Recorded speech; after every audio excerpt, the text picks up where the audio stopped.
아멘. 설 명절에 삼행시 시간이 돌아왔습니다. 설 명절로 제가 삼행시를 지어봤는데요. 한번 운 띄워주시기 바랍니다. 설날이 시작되었습니다. 명절의 최고의 기쁨은 절하고 용돈 받는 것입니다. 이거는 가온이 기준인데요. 우리 예배 끝나고 우리 초등부 어린이들하고 혜림이 목양실로 이렇게 보내주시면 제가 세배받고 용돈 드리도록 하겠습니다. 어른 기준의 삼행시를 또 한번 하겠습니다. 운 띄워주시니 설날의 가장 중요한 것 중 하나는 명절 음식을 먹고 나누고 세배한 후에 절대자이신 하나님께 예배 드리는 것입니다. 크게 아멘 합시다. 어린이들은 설날에 절하고 용돈 받아서 좋고 우리 어른들은 음식을 먹고 나누고 세배한 후에 또 하나님께 절대자신 하나님께 예배드리는 복된 시간이 되시기를 주님의 이름으로 축원합니다. 우리가 지금까지 주일날 표어에 맞춰서 고린도서 13장의 말씀을 중심으로 사랑이란 무엇인가, 사랑의 본질적인 특성들, 그리고 사랑이 없을 때 무엇이 가치 없고 헛된 것인가에 대해서 말씀을 계속 나누었는데요. 오늘은 하루 쉬고 이제 설날을 맞이해서 설날에 연관된 말씀을 함께 나누기를 원합니다. 주부에는 불임절에 담긴 설의 의미라고 주부가 나갔는데 오탑니다. 불임절이 아니라 나팔절에 담긴 설의 의미에 대해서 우리 함께 생각해 보고자 합니다. 이스라엘과 우리나라는 여러 가지로 같은 것들이 많이 있는데요. 그 중에 하나가 우리는 어른들을 뵙게 되면 이른 아침에 뵙게 되면 안녕히 주무셨습니까? 또 진지 드셨습니까? 그런 것들로 인사를 이렇게 올려드리는데 이스라엘 백성들은 또 처음 만나게 될 때 샬롬, 평안하셨습니까? 평안하십니까? 라는 인사로 덕담을 나누는 것이 우리 민족과 동일합니다. 그리고 이스라엘이 지리적으로 또 역사적으로 볼 때 많은 침략을 받고 전쟁을 많이 치르게 됐는데 우리 민족도 그러한 역사들을, 아픈 역사들을 많이 가지고 있습니다. 또 하나 비슷한 문화의 하나가 바로 설 문화입니다. 본문은 이스라엘 민족의 설에 대한 기록의 내용인데요. 이스라엘은 우리나라처럼 전통적으로 음력, 태음력을 사용합니다. 그래서 유대인의 명절은 우리나라의 9월에서 10월경으로 그날을 성경에서는 나팔절이라고 하는데 이날은 이스라엘 백성들에게 축제의 일이라는 것입니다. 오늘 본문에 나오는 7월 1일은 종교력으로 말하는 것이고 민간적으로는 새해 첫날 곡 1월 1일을 말합니다. 그리고 이 정월을 티세레라고 하는데 그 뜻은 선물이라는 의미로서 새해는 하나님이 우리에게 주신 선물 중에 가장 귀한 것이라는 뜻을 가지고 있습니다. 유대인들은 설날을 로시 하샤냐라고 부르게 되는데요. 이 로시는 바로 으뜸, 처음, 머리, 근원이라는 의미를 가지고 있고 하샤냐는 해 혹은 년을 의미합니다. 그래서 로시 하샤냐는 해의 으뜸, 해의 처음이라는 뜻입니다. 우리나라의 설날의 설은 첫날, 원단, 세수, 연수라고 하는데요. 한자로 신일이라고 해서 근신하여 경거망독을 삼가한다라는 뜻이 있습니다.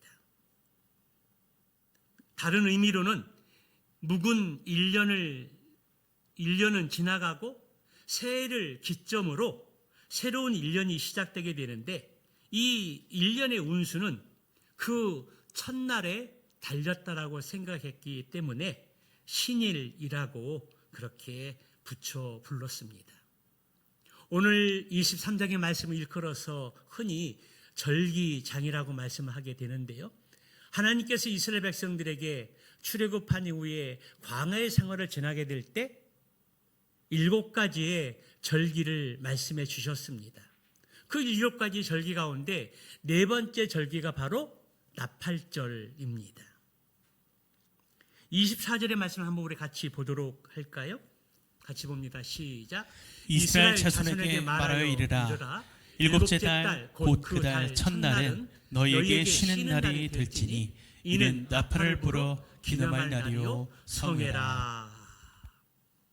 성도 여러분, 그렇다면 나팔절에 담겨 있는 설의 의미는 어떤 의미일까요? 첫째는 갱신의 의미가 있습니다.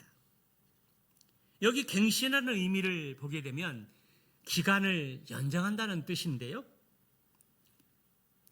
새롭게 시작한다는 의미가 있습니다. 나팔절부터 신년이 시작되게 되는데 새롭게 시작하자라는 의미가 담겨 있다는 것입니다. 그래서 나팔을 불면서 새 출발을 알리는 신호를 하게 됩니다.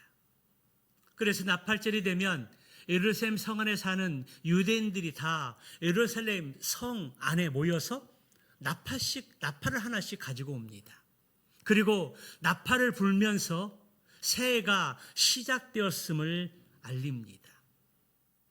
나팔을 분다라는 것은 새롭게 살자라는 의미가 담겨 있고 새해의 새로운 결심을 의미하는 것이고 시작을 의미하는 것입니다.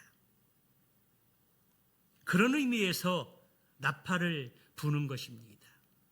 우리나라는 이 설을 설빔이라고 하게 되는데요. 설빔, 마음가짐을 새롭게 한다라는 뜻입니다. 마음가짐을 새롭게 하려면 옷부터 새롭게 입어야 한다라고 우리 조상들은 생각을 했고, 그래서 거의 새 옷을 입고 새해를 시작했습니다. 그래서 옛날 우리의 조상들은, 할머니들은 설을 앞두고 새 옷을 장만하기에 분주하셨습니다. 아이들에게는 꽃가옷이라고 해서 색동 저고리, 치마 저고리, 바지 저고리를 새로 만드셨고, 어른들을 위해서는 두루마기와 도포를 준비하셨습니다. 심지어 신발까지 새로 준비하였습니다. 설은 새로운 마음으로 살고자 새 옷, 새 신을 신기 시작하면서 새해를 새롭게 시작하였습니다. 저도 어린 시절을 돌아보면 저희 어머니께서 꼭 새 옷을 사주셨고 새 운동화를 사주셨습니다. 그러면은 그 의미도 모른 채 좋아라 하고 새 옷을 입고 새 신발을 신고 뛰어논 어린 시절이 있었습니다. 우리는 지난 양력으로 1월 1일 새해를 맞이하고 신정설을 보냈는데요. 우리가 새 신정을 시작하면서 나름대로 하나님 앞에 기도하고 교회 간 것이 있을 것입니다. 송구 영신 예배를 드리면서 하나님 앞에 다짐하고 결단할 일들이 있을 것입니다. 영적으로는 성경도 1독 이상을 하고 새해에는 예배에 빠지지 않고 예배에 참석한다는 그러한 마음가짐도 있었을 것이고, 마음가짐을 새롭게 해서 주님의 몸된 교회를 위해서 내가 무엇을 할 것인가에 대해서 기도하면서 헌신하고자 하는 결단의 시간도 있었을 것입니다. 그런데 한 달하고 보름이 지나는 이 시점에서 여러분들이 새해를 시작하면서 결단하고 기도했던 것들이 잘 이루어지고 있습니까?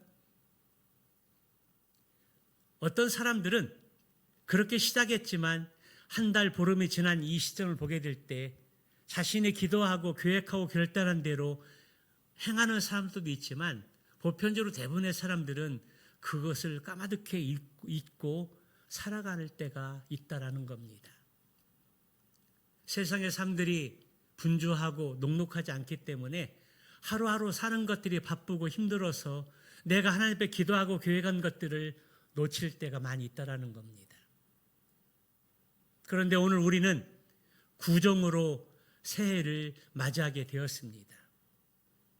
새해 결단하고 기도하고 계획했던 것들이 잘 실천되지 않았으면 구정 새해에 다시 시작할 수 있는 기회를 우리가 갖게 되는 것입니다.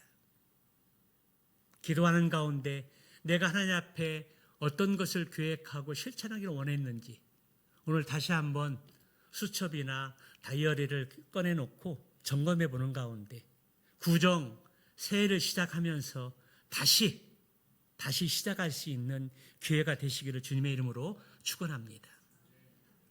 그렇습니다. 나팔절에 담겨있는 첫 번째 의미는 갱신의 의미가 있습니다. 어떤 것들을 연장한다는 의미지만 새롭게 시작한다는 의미입니다. 두 번째는 재림의 의미가 있습니다. 예루살렘의 성 안에 나팔절이 시작이 되면 유대인들은 예루살렘 성에 모여서 나팔을 불면서 새해를 맞이하고 하나님 앞에 결단하는 시간들을 갖게 되어졌는데요. 여러분, 신약 성경에 보면 나팔을 불 때가 언제입니까? 그것은 바로 예수님의 언제요? 재림 때입니다. 데살로니가전서 4장 16절의 말씀을 한번 보도록 할까요? 같이 봅니다. 데살로니가전서 4장 16절 시작. 주께서 호령과 천사장의 소리와 하나님의 나팔 소리로 친히 하늘로부터 강림하시리니 그리스도 안에서 죽은 자들이 먼저 일어나고. 예수 그리스도의 재림 때, 우리 주님이 다시 오실 때 주께서 호령과 천사장의 소리와 하나님의 나팔 소리로 친히 하늘로부터 강림하시리니. 주님이 이 땅에 다시 오실 때 나팔 소리가 울려 퍼지면서 주님의 재림이 시작된다는 것입니다. 그렇습니다. 우리 주님은 하나님의 말씀대로 반드시 다시 오실 것입니다. 그러나 그 시와 그때는 아는 사람이 하나님밖에 없습니다. 그러나 예수 믿는 사람이라면 예수님이 다시 오실 것이라는 믿음이 있고 우리의 마지막 성경에 예언된 마지막 하나가 남아있다면 그것은 바로 재림, 다시 오심입니다.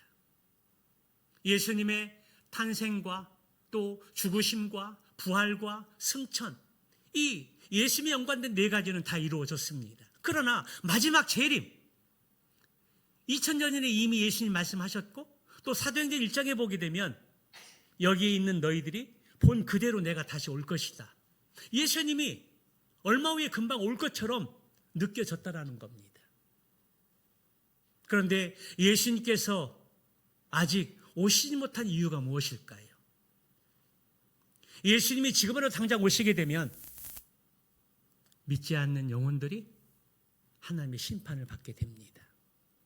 그래서 주님께서 말씀하시기를 하루가 천년 같고 천년이 하루 같다는 사실들을 잊지 말라는 것입니다. 내가 더디오는 것은, 내가 더디오는 이유는 우리의 전도를 통해서 한 영혼을 더 구원해야 되는데 내가 오게 되면 구원받지 못한 영혼들이 심판을 받게 되고 지옥에 갈 수밖에 없기 때문에 우리 하나님이 오래 참고 또 참으시기 때문입니다.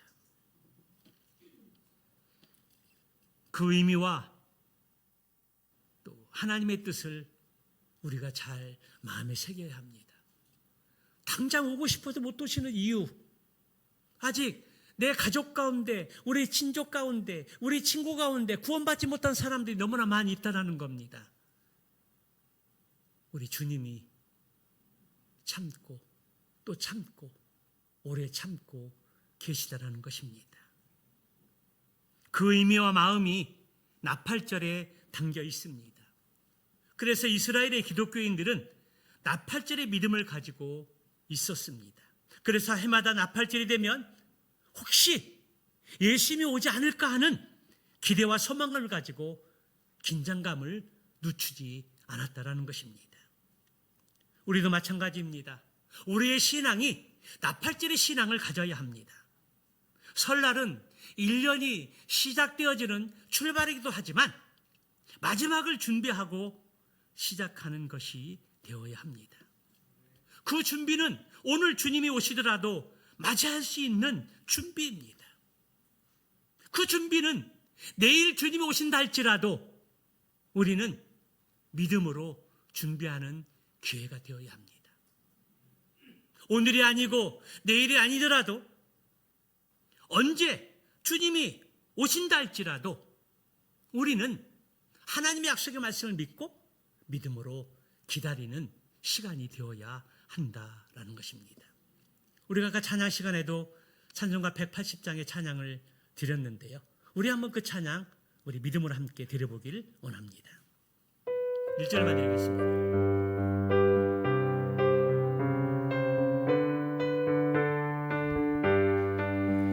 하나님의 나팔 소리 전지진동할 때에 예수 영광 중에 구름 타시고 천사들을 세계 만국 모든 곳에 보내어 구원받은 성도들을 모으리.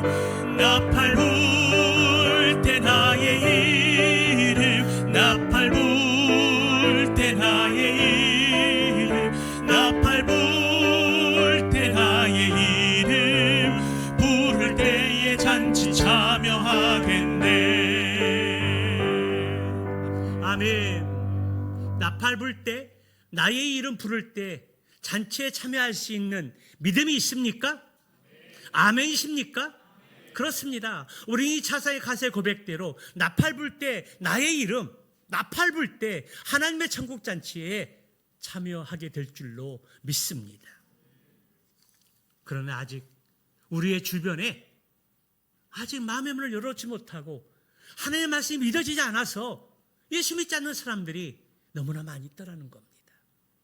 이번 설 기회가, 설 명절이 우리 가족에게 또 믿지 않는 친족들에게 복음을 전하고 하나님의 사랑을 흘러보내는 좋은 기회가 되시기를 주님의 이름으로 축원합니다. 그렇습니다. 나팔절 즉 설날부터 주님의 제 이름을 생각하고 시작한다면 우리는 주님이 언제 오신다 할지라도 당황하거나 후회하지 않고 기쁨으로 맞이할 수 있을 것입니다. 재림은 믿지 않는 자들에게는 하나님의 심판의 지옥이 되겠지만 우리 믿는 자들에게는 구원의 기쁨을 누리고 천국에 입성하는 날이 되는 줄로 믿습니다. 그러므로 은혜 받을 만한 때 구원의 문이 닫히기 전에 우리를 통해서 한 영혼이라도 더 구원하는 설 명절이 되시기를 주님의 이름으로 축원합니다. 세 번째는 친교의 의미가 있습니다. 우리 24절의 말씀을 다시 한번 보도록 할까요? 같이 봅니다. 시작. 이스라엘 자손에게 말하여 이르라. 일곱째 달 곧 그 달 첫날은 너희에게 쉬는 날이 될지니 이는 나팔을 불어 기념할 날이요 성회라. 여기 너희에게 쉬는 날이 될 것이라. 이것은 구약의 관점에서는 안식일을 의미하고요, 오늘날을 주일을 의미하는 것입니다. 이스라엘 백성들은 나팔절이 되면 노동을 하지 않고 아무 일을 하지 않고 그날을 쉬는 날로 공포했습니다. 안식일 날로 여겼다라는 겁니다. 하나님의 날로 여겨서 하나님 앞에 예배드리고 교제했다라는 것입니다. 우리나라 설도 같은 의미가 있습니다. 신정도, 구정도 빨간 날로 쉬는 날입니다. 출근하지 않고 일하지 않고 그날 편히 집에서 쉬고 잠도 보충하고 또 맛있는 것도 먹고 나눕니다. 그리고 온 민족이 삼국시대에 내려온 놀이로 친교를 나누었습니다. 요즘 전통적인 놀이가 사라지는 것 같아서 안타깝기는 하지만 우리 민족은 설이면 친교를 가장 중요하게 여겼습니다. 우선 가족 간의 친교입니다. 일로 떨어져 살던 가족들이 설이면 대이동을 합니다. 제가 뉴스를 보지 않아서 또 몇백만이 이동했는지는 제가 확인 안 했는데요. 명절만 되면 수백만의 사람들이 고향으로 이렇게 내려가고 올라갑니다.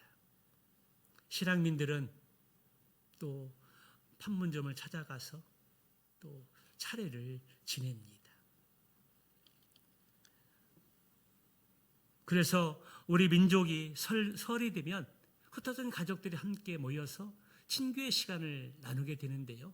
가장 먼저는 차례를 지냈습니다. 설이면 꼭 하는 것이 차례라고 하는 제사입니다. 믿는 가정에서는 추도 예배나 추모 예배 그리고 가정 예배를 대신하지만 믿지 않는 사람들은 차례, 제사를 지내면서 우리가 지금까지 살아온 것이 조상의 은덕입니다. 감사합니다. 그리고 음식들을 차려놓고 그 앞에 절들을 합니다. 그러나 우리는 제사를 지내기보다는 예배를 드립니다. 지금까지 하나님께서 우리를 지켜주시고 인도해 주셔서 감사합니다. 지금까지 지켜주신 하나님, 새해를 시작하는 또 올해도 하나님이 우리의 일터를 지켜주시고 가정을 지켜주시고 부모님들 지켜주셔서 그 은혜가 나의 힘과 능력이 아닌 하나님께도 말씀을 고백하고 또 감사하고 소망하고 그래서 그렇게 또 가족이 함께 한 마음으로 예배를 드리게 되는 것입니다. 두 번째는 세배를 합니다. 차례나 예배를 드리고 난 이후에 부모님께 세배를 드리고 또 이제 이웃 친척을 찾아가서 오래간만에 시골에 내려갔기 때문에 또 이웃 친척들을 찾아가서 세배를 드립니다. 그러면은 세배를 받는 분들은 어른들은 덕담을 주시죠. 그래, 새해 복 많이 받아라. 새해도 건강하라. 하는 일 잘 되기를 바란다. 그리고 취업 준비하는 청년들이나 또 결혼해야 될 또 청년들에게는 올해는 꼭 좋은 사람 만나서 결혼도 하고 원하는 또 직장에 들어갈 수 있도록 들어가기를 또 바란다. 그러한 덕담을 하죠. 그러면 또 세배한 또 당사자들은 새해 복 많이 받으세요. 건강하세요. 그러한 덕담을 주고받는 세배들이 있습니다. 세 번째는 축복입니다. 이스라엘 백성들은 나팔절, 이 설날이 되면 꼭 먹는 음식이 있었는데요. 그 음식은 사과에 꿀을 발라서 먹었습니다. 저도 이 설교를 준비하면서 사과에 꿀을 발라서 먹어봤는데요. 얼마나 달콤한지 모릅니다. 이스라엘 백성들이 설날에 이 나팔절에 사과에 꿀을 발라서 먹는 이유가 무엇일까요? 꿀처럼 달콤한 한 해가 되게 해주세요. 그런 의미가 바램과 소망이 담겨 있다는 것입니다. 이것이 바로 유대인들의 전통입니다. 그래서 사과의 꿀을 발라 먹으면서 축복하고 축복했다라는 것입니다. 그리고 우리도 차례를 지내고 나서 세배를 마치고 난 이후에 떡국을 먹게 되는데요. 여러분, 우리가 떡국을 먹는 정월에 떡국을 먹는 이유가 무엇일까요? 떡국 한 그릇을 먹어야 어떻게 된다고요? 우리가 한 살 더 먹는다는 의미가 있습니다. 그런데 또 하나의 의미가 있습니다. 떡국은 어떻게 생겼습니까? 둥글잖아요. 동전을 생각하게 합니다. 바로 돈입니다. 한 해 떡국을 먹는 것은 한 살 먹는다는 의미도 있지만 둥그런 동전처럼 복을 이야기하는 것이고 한 해 동안 복 많이 받으라는 의미가 있습니다. 그래서 음식을 통해서도 서로 돈 많이 벌어서 복 받으라고 하는 그런 의미들이 담겨 있다라는 것입니다. 요즘에 우리가 떡국을 먹을 때 쇠고기국을 끓여서 먹게 되는데요. 옛날에는 꽁으로 전통적으로 제일 좋은 고기는 꽁고기였다고 합니다. 그래서 설을 앞두고 이렇게 산에 올라가서 꽁 사냥을 하게 되고 꽁을 잡아서 떡국을 끓여 먹었다고 합니다. 그런데 꽁을 잡지 못할 경우에 닭을 사용했습니다. 그래서 우리 옛말에 뭐 대신 꽁 대신 닭이다. 그 말이 여기에서 난 겁니다.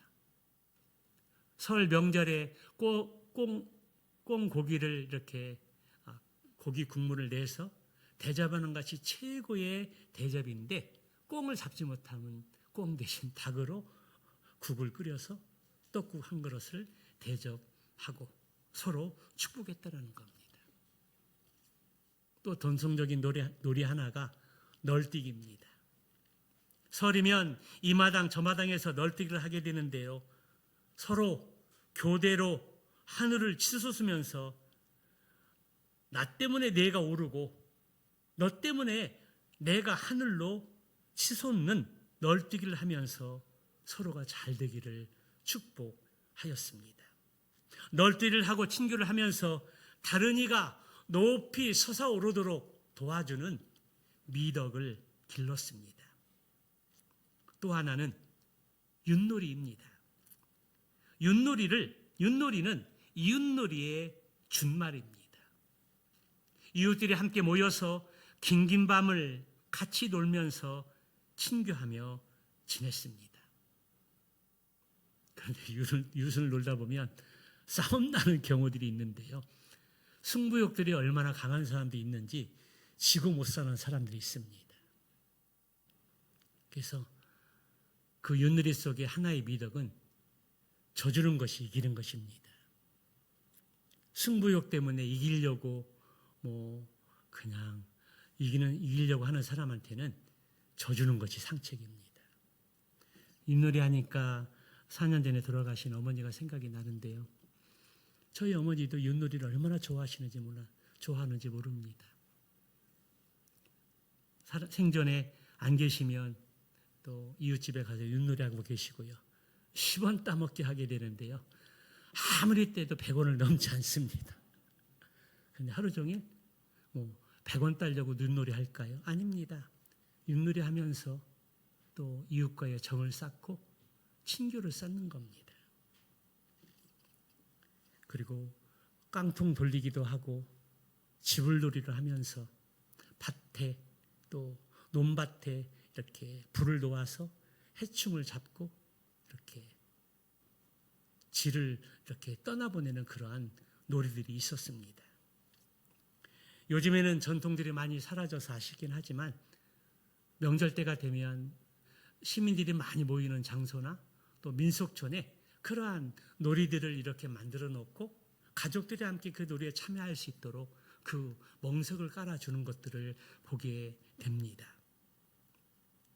이와 같이 설날에는 친교의 목적으로 여러 놀이를 하면서 축복해주고 또 덕담을 나누면서 또 그러한 중요한 귀한 시간들을 함께 가졌다라는 것입니다. 오늘 본문 말씀처럼 나팔절 설날에 이스라엘 백성들 모여서 하나님께 예배를 드리면서 하나님이 지금까지 인도하신 그 은혜, 감사, 그리고 시작하는 이 올 한 해도 하나님께서 우리에게 은혜를 베풀어 주시고 복을 내려주셔서 그 모든 것에서 하나님께 왔다는 사실들을 다시 한번 경험할 수 있도록 소원하고 기도하는 시간이었다라는 것입니다. 올 설 또 3일 동안 어느 한 날을 꼭 정해서 순서지를 가지고 또 여러분들이 준비해서 꼭 가정 예배를 드리면서 하나님 앞에 감사하고 또 1년의 은혜를 구하는 복된 시간이 되시길 주님의 이름으로 축원합니다. 마지막 네 번째로 구제의 의미가 있습니다. 나팔절을 맞이하는 사람들이, 이스라엘 백성들이 그 전에 해야 할 일들이 있습니다. 나팔절 바로 전의 절기가 77절, 맥추절, 그 절기로 오순절과 연결되어지는 77절, 맥추절, 오순절입니다. 그 절기가 무엇입니까? 처음 보리와 밀을 수확하는 추수의 절기라는 것입니다. 그래서 우리가 7월 첫 주일에 이래 반년을 지나고 또 반년을 시작할 때 맥주 감사주일을 우리가 보내면서 하나님 앞에 지난 6개월 동안의 삶을 감사하고 남은 6개월의 시간들을 하나님 앞에 절기를 드리면서 예배하면서 다시 은혜를 구하는 시간입니다. 그런데 이스라엘 백성들이 나팔절 설날을 맞이하게 될 때 먼저 해야 될 일은 77절 맥추절, 이 보리와 밀을 수확한 그 이후에 구제하라는 의미가 담겨 있습니다. 추수할 때 하나님께서 이스라엘 백성들에게 명령하시는 말씀이 있습니다. 22절의 말씀 한번 보도록 할까요? 22절 같이 봅니다. 시작. 너희 땅에 국물을 팰 때 반 모퉁이까지 다 베지 말며 떨어진 것을 줍지 말고 그것을 가난한 자와 거류민을 위하여 남겨두라. 나는 너희의 하나님 여호와이니라. 추수할 때 다 추수하지 말고 밭 모퉁이에 버려두라는 것입니다. 왜요? 가난한 자와 나그네들이 나그네를 위해서 그렇게 하라는 것입니다. 여기에 구제의 의미가 있고 구제 후에 나팔절을 맞이하라는 것입니다. 새해를 맞이할 때 구제를 생각하며 가난한 사람과 함께 지내는 것이 하나님의 명령이라는 것입니다. 우리나라 설 때도 복절이라는 풍습이 있습니다. 가난한 사람들은 설 때를 놓치지 않고 복조리, 요즘에는 이제 채를 걸러가지고 밥을 하지는 않고요. 옛날에는 돌이 많이 있어가지고 꼭 채로 걸러서 이렇게 밥을 줬습니다. 그럼 오늘날은 돌이 거의 없다시피 하니까 채로 이렇게 거르지 않고 바로 씻고 밥을 안 치게 되는데 옛날에는 돌들이 많아가지고 채를 이렇게 채로 걸렀다라는 겁니다. 그런데 복조리, 가난한 사람들은 설 때를 놓치지 않고 복조리 장사를 했습니다. 새벽 일찍 이전에 만들어 놓은 복조리를 가지고 새벽에 복조리 사라고 외치면서 새벽 금기를 헤치고 다녔습니다. 그때 아침 일찍 일어나셔서 밥을 지으려고 할 때 그 소리를 들은 어머니들은 그 복조리를 빨리 사서 그 복조리로 아침을 지어서 밥을 하게 되는데 해 주어야 하는데 그 집에 1년 내내 복이 임한다는 우리나라의 풍습입니다. 성경적인 개념은 아니지만 그런 복조리 풍습을 통해서 복조리로 쌀을 일구고 밥을 안쳐서 1년 내내 복이 우리 가정에 임하기를 소망하는 풍습이라는 것들이죠. 이렇게 하면 가난한 복조리 장사의 복조리를 통해서 그 복이 그 집에 묻어 들어온다라는 풍습입니다. 이는 가난한 사람을 구제하라는 좋은 풍습이었습니다. 1년 내내, 이때는 보통 그래서 어머니들은 1년 내내 쓸 수 있는 복조리를 구입을 했습니다. 이렇게 나팔절 구제와 우리나라 설에 행하는 이러한 복조리 풍습은 공통점들이 있습니다. 이스라엘의 나팔절도 추수를 마치고 그것으로 구제한 이후에 새해 나팔절을 맞이하라는 것입니다. 이같이 성경의 새해 나팔절과 우리나라의 새해 설과는 비슷한 점이 많이 있습니다. 어쩌면 이스라엘과 우리 민족이 영적으로 통하는 것이 많이 있는 것 같습니다. 믿는 우리는 오늘부터 설날이 시작되어집니다.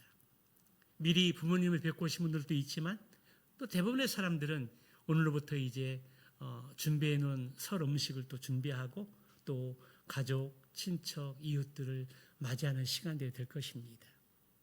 오늘 설을 이렇게 시작하고 3일 동안 연휴를 보내게 될 때에 오늘 나팔절에 담겨 있는 설의 의미, 이 4가지 의미들을 마음에 새기고 우리가 전통적으로 또 아름다운 것들은 또 장려하고 받아들이고 또 나누면서 이런 전통들을 살렸으면 좋겠고, 무엇보다 우리는 풍습 가운데 하나님의 말씀이 기준이 되어서 설 이 명절에 복음을 전하고 하나님의 사랑을 흘러보내는 복된 설 명절이 되시기를 주님의 이름으로 축원합니다.